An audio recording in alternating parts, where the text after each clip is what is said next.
CIST, un assassinat symbolique, métaphorique. Mais le terme reste puissant. CIST, par cette terrible image de l'assassinat que le comédien Pierre Arditi parle de sa relation avec son fils Georges, qu'il a eu lorsqu'il avait 25 ans avec sa première épouse, Florence Giorgetti.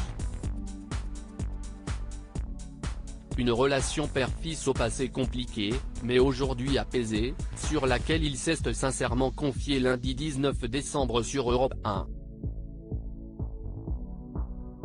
Pierre Arditi était l'invité de Sonia Mabrouk pour faire la promotion du film Maestro S, qui explore la rivalité entre un père et son fils chef d'orchestre. Il n'y a pas de bons parents. Ça n'existe pas. Je peux vous en parler en connaissance de cause, je suis moi-même l'un des assassins de mon propre fils. CIST, assez violent comme expression, reconnaît Pierre Arditi au micro de Sonia Mabrouk, avant d'expliquer pourquoi il parle ainsi de sa relation à son fils Georges.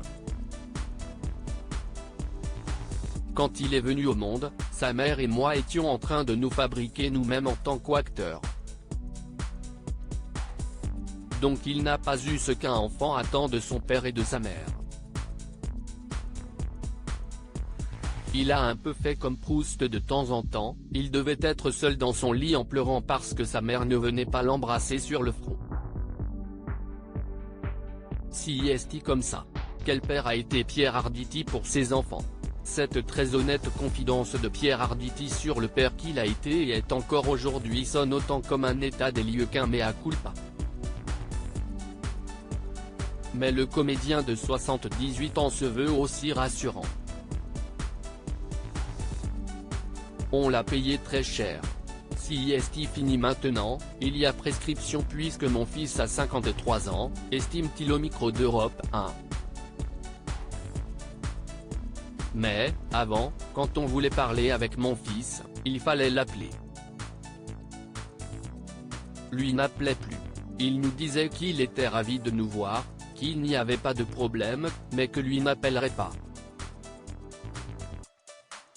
Tout ça a disparu aujourd'hui. Mais donc si est-il très compliqué d'être un père ou une mère? Dans cette interview, Pierre Arditi n'évoque pas sa relation avec Salomé Lelouch, 39 ans aujourd'hui. Fille de sa deuxième épouse Evelyne Bouix, il l'a élevée comme son propre enfant. Crédit photo, capture d'écran Europe 1.